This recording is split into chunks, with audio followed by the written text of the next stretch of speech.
331. ¿Qué es la enfermedad? La salud es un estado de perfecto, completo, bienestar físico, mental y social, y no solo la ausencia de enfermedad. Definición de la Organización Mundial de la Salud, OMS. ¿Qué entendemos por enfermedad? Si nos remitimos al origen etimológico veremos que deriva de la palabra latina infirmitas, que significa falta de firmeza. Históricamente el hombre fue tomando diferentes posturas frente a la enfermedad. El hombre de la Edad Media, por ejemplo, tenía una actitud pasiva e indefensa frente a la misma. Se sentía un mero espectador de lo que consideraba un castigo divino. La causa de la enfermedad, creía él, provenía de una fuente todopoderosa y sobrenatural frente a la cual nada se podía hacer, tan solo resignarse o esperar el milagro. Evoluciones posteriores siguen manteniendo esta postura de indefensión. Recién en el siglo XIX, a partir de los descubrimientos de Louis Pasteur, cambia esta actitud. Si las enfermedades infecciosas son producidas por microorganismos llamados virus o bacterias, los mismos no son sobrenaturales ni todopoderosos y se pueden combatir. El hombre se convierte en espectador activo de su enfermedad, espectador porque cree que el trastorno viene del medio aleatoriamente, el contagio está librado a la oportunidad y al azar, pero activo porque puede luchar contra ello, mediante vacunas y antibióticos. Si bien el descubrimiento de Pasteur ha sido valiosísimo y ha contribuido a salvar innumerables vidas y a mejorar la calidad de la misma, su interpretación dio lugar a dos concepciones erróneas acerca de la salud. Primeramente, la de creer que para ser sano hay que luchar contra la enfermedad y no, como sería lo adecuado, promover la salud, y en segundo lugar, se crea la pseudo-ilusión de que es un estímulo externo, una pastilla, una vacuna, el que produce el bienestar. Claude Bernard, un fisiólogo contemporáneo de Pasteur, descubrió que en toda enfermedad es tan importante el terreno como los microorganismos. El hombre ya no sería un espectador, es un CEO autor de su enfermedad. Citando al doctor Gabriel Castellá, nuestro cuerpo está constituido por 10.000.000.000.000 células. La realidad es, según este dato, que albergamos más bacterias que células, exactamente 100.000.000.000.000. Esto representa 10 veces más bacterias que células. Con otras palabras, es como si cada una de nuestras células tuviera que enfrentar a 10 bacterias.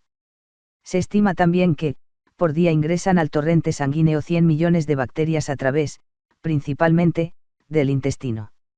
Se estima también que a lo largo de nuestra vida nos enfrentamos a 150 especies patógenas de bacterias. Ante la magnitud de tales cifras cabe la siguiente pregunta: ¿cuántas veces tenemos infecciones bacterianas? Muy pocas veces, como promedio se calcula entre 10 y 15 infecciones en toda la vida. ¿Qué nos indican estas cifras? Por lo menos dos cosas: la primera, que las infecciones son una excepción; la segunda, que si son una excepción no dependen de las bacterias que están siempre presentes. ¿De qué dependen entonces? Nunca hay desarrollo bacteriano sin previo descenso y alteración del sistema inmunológico. ¿Cuándo se produce esta alteración del sistema inmune? Cuando sufrimos distrés. ¿Y este de qué depende? De la actitud con que nosotros mismos encaramos la vida. Somos responsables de las respuestas que damos frente a las situaciones que nos toca vivir. La clave estaría, entonces, en cómo reaccionamos frente al medio. Sabemos que frente al mismo estímulo dos personas pueden dar respuestas hasta opuestas. Entonces la enfermedad es una respuesta inadecuada de alarma frente a los estímulos que nos tocan vivir. En realidad, desde esta postura, no hablamos de enfermedad, sino de la persona que enferma, ya que no existe la gripe, existen personas que padecen ciertas dolencias que para su estudio y clasificación se han denominado así. Nos ubicamos, entonces, como protagonistas y no como espectadores de lo que nos ocurre. Si respondemos al medio con miedos insensatos, frente a peligros que no existen, con rabia, producida por la impotencia que da el miedo, con ansiedad, por no saber esperar que sucedan los acontecimientos a su debido tiempo, con culpa, la aniquilación del ser frente a la conciencia del error cometido, con depresión, etc. se produce un desorden en nosotros y esto ocasiona la enfermedad. Esto no quiere decir que conscientemente queramos enfermar, pero al hacerlo estamos expresando inadecuadamente algo que no podemos resolver. Detrás del enfermar hay un aprendizaje, enfermamos de lo que hemos aprendido a hacer. Las respuestas que damos frente a los distintos estímulos dependen de lo que aprendimos, de nuestra cultura. Es el hombre el que crea las respuestas, es él el que crea el enfermar. Las bacterias y los virus son la materia a partir de la cual se crea, representan el cómo, pero no el por qué, ya que el hombre no puede crear de la nada. La medicación ayuda, alivia, pero la verdadera curación está en la toma de conciencia, aceptación y comprensión. El enfermar es siempre una respuesta violenta para destruir lo que se vive como peligroso, es una forma inadecuada de defensa. Si bien causa dolor y malestar, este es vivido como inferior al que se busca evitar.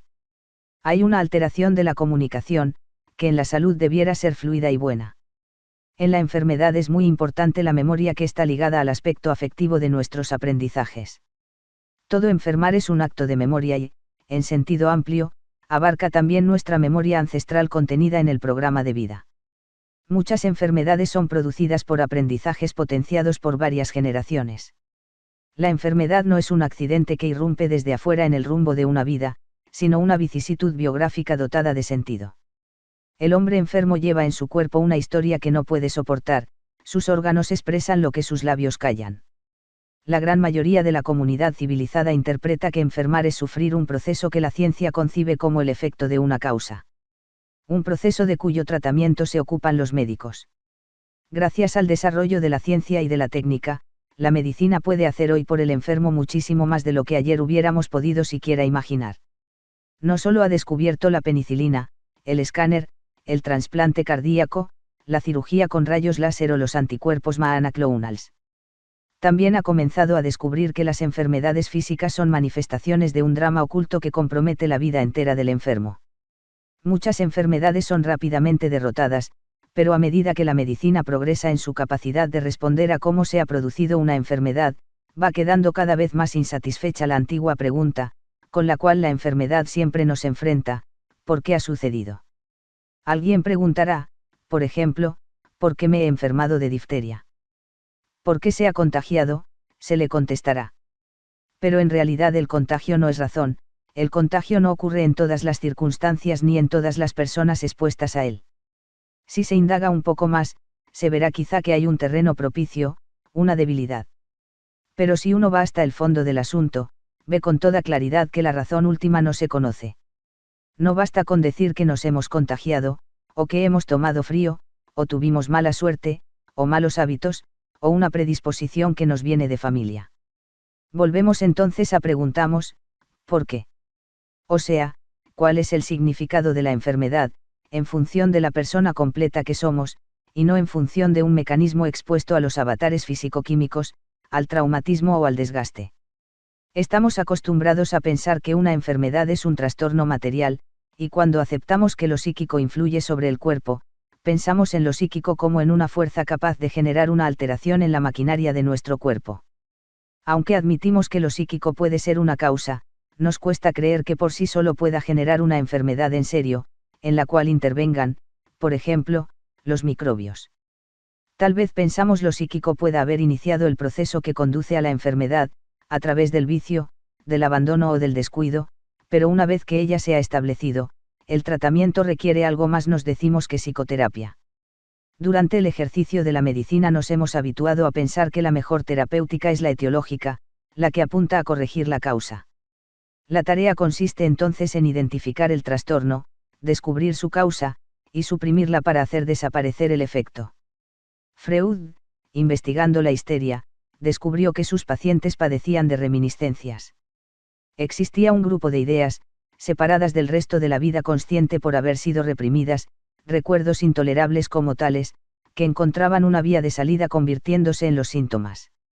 El lenguaje que Freud empleó para explicar estos casos conservaba todavía el estilo teórico propio de un modelo físico del mundo, pero su certera intuición, su formación humanística y su inclinación natural a la observación de la realidad clínica, lo condujeron hacia una concepción que trascendió ampliamente el modelo de una relación causal. Freud incidió decididamente en un tipo de pensamiento que con los años, y con el aporte de autores de muy diversas disciplinas, se perfilaría como una concepción lingüística del mundo.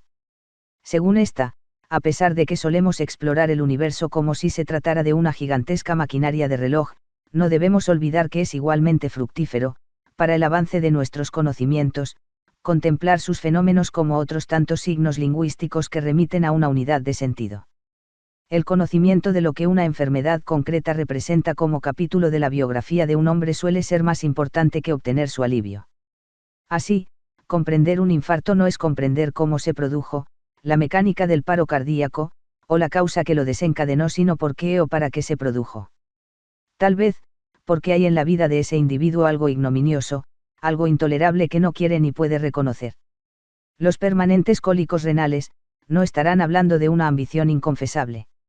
Esos trastornos hepáticos recurrentes, serán la única forma que alguien encuentra para manifestar su envidia escondida. Si los gestos de una persona dicen casi siempre mucho más que sus palabras, las enfermedades que padece, como si fueran gestos realizados con los órganos, dicen lo que ella no puede decir ni decirse a sí misma. Porque si pudiera, no habría enfermedad. Las historias de los pacientes muestran que la enfermedad del cuerpo es también una forma de lenguaje. En la historia de una vida la enfermedad parece haber sobrevenido como un accidente indeseable que interrumpe, de manera inesperada, el hilo de los propósitos y de las intenciones. Sin embargo, una vez que hemos aprendido a leer en ese idioma, la enfermedad se nos presenta como un capítulo que forma parte indisoluble de una biografía, completando la trama de la historia con un significado más rico. Como ocurre con las novelas policiales, cuando la investigación, larga y fatigosamente realizada, finaliza, y se reconstruye el sentido del suceso misterioso o absurdo, todo parece sencillo. La enfermedad deja de ser el acontecimiento ajeno que irrumpe desde afuera de la propia vida, para convertirse en un drama que le pertenece por entero. A veces podemos suprimir los síntomas de una enfermedad sin que la enfermedad misma haya mejorado. Cuando la enfermedad desaparece por haberla aislado o combatido como si se tratara de un enemigo que solo afecta a una parte de nuestro territorio físico, el drama que se oculta en ella suele empeorar. Aliviar al paciente de su enfermedad puede implicar obligarlo a que haga otra. El caso del paciente que, operado con éxito de un antiguo trastorno de su vesícula biliar, cuando ya podía estar tranquilo, debe cambiar de especialista para tratarse la hipertensión arterial que luego le surgió, es tan típico como el del que se enferma inmediatamente después de haberse jubilado. La biografía está formada por capítulos que están unidos como los eslabones de una cadena. Por este motivo, el conocimiento de lo que una enfermedad concreta representa como capítulo de la biografía de un hombre suele ser más importante que obtener su alivio. La cultura humana es producto del ejercicio de dos facultades, la palabra y la mano. En el curso de la evolución, el hombre adoptó la posición erguida, por ello, y porque puede oponer el pulgar al resto de sus dedos, su mano es capaz de empuñar una herramienta. Durante una época bien definida, del desarrollo humano, la tarea magna consistió en transformar en poder la inermidad del hombre frente a la naturaleza. Mano, herramienta, técnica, ciencias naturales y lógica, son los jalones de ese desarrollo. El poder técnico del hombre, que es hoy conmovedor, precipitó multitud de efectos colaterales, como la contaminación del ambiente y las necesidades artificiales de consumo, que son en nuestros días un motivo constante de preocupación. En ese mundo técnico, el norte racional de nuestra vida es la idea de que el progreso y el bienestar dependen, fundamentalmente, de la adquisición y el dominio de las cosas. Pero el hombre típico de nuestra época siente que, en la medida en que aumenta la cantidad de cosas que posee y el dominio que adquiere sobre ellas, se le hace cada vez más difícil encontrarle un sentido a la vida. Ahora bien, no solo se hace con la mano, también existe el poder transformador de la palabra, que es el único acceso al mundo de la historia. Y así como el ejercicio de la mano evoluciona hasta engendrar el mundo de la técnica, representado en el cómo se hace, la función de la palabra genera el universo del motivo y del sentido, representado en el por qué y el para qué se hace. Recapitulando, podríamos decir que el enfermar se aprende y que es una respuesta inconsciente que damos. El conocimiento nos viene de generaciones anteriores, por lo que podríamos decir que hay un entrenamiento para enfermar ya que se perfeccionan ciertas respuestas. Es una manera de eludir responsabilidades, de empobrecernos como seres humanos, ya que se restringe nuestra libertad. El enfermar expresa un lenguaje y un código que si bien es particular en cada persona, expresa ciertas características similares que el doctor Castellá sintetizó de esta manera. Trastornos en el aparato genital, consecuencia de vivir mal la sexualidad y la maternidad. Trastornos en el aparato urinario, ligados a los anteriores ya que ambos aparatos tienen un origen embrionario común. Trastornos en el aparato digestivo, relacionados con problemas económicos. Obesidad, se presenta como mecanismo de defensa contra la seguridad personal, la tuberculosis, la belleza, cuando ésta se presenta como peligrosa. Trastornos de piel, relacionados con el miedo al contacto con otros ya que la piel es un órgano de relación. Problemas odontológicos, generalmente expresan rabia. Angina, relacionada con el miedo a decir algo, o la culpa por haber dicho algo. Dolores de espalda, expresan el miedo a la opinión de los otros. Trastornos en el aparato osteoarticulo muscular, conllevan una negación a la acción. Trastornos cardiovasculares, expresan miedo y angustia vital. Trastornos respiratorios, reflejan una angustia frente al lugar que se ocupa, un sentirse dejado de lado. Alteraciones en la presión sanguínea, la alta presión señala que puede haber ira acumulada, la baja presión mostraría una necesidad de evadirse. Desde ya que este listado es relativo, lo importante es ante todo considerar lo personal al analizar una situación. Cuando hablamos del enfermar como una respuesta inadecuada, surge el interrogante, ¿cuál o cuáles son las respuestas adecuadas? Aquellas que están en armonía con nosotros mismos y el medio. Solemos decir que no solo de pan vive el hombre, y es cierto, porque en nuestro interior existe un anhelo de trascender los límites de nuestra existencia personal, que no se contenta con bienes materiales. El drama que se oculta en toda enfermedad nos enseña que vivimos siempre, lo sepamos o no, para alguien a quien dedicamos lo mejor de cuanto hacemos, y que llevamos dentro una vocación de trascendencia cuya insatisfacción nos arruina. Terapias. La increíble capacidad de autocuración de nuestro cuerpo está recién siendo descubierta por los científicos en su vasta dimensión. Este conocimiento es a veces transmitido a regañadientes al público, pues implica el hecho de que el cuerpo no opera desde un parámetro solamente físico, sino que las emociones y la mente están tan asociados a su funcionamiento que es imposible separarlos. Esta asociación mente-cuerpo es el terreno de exploración de las terapias llamadas corporales desde hace años.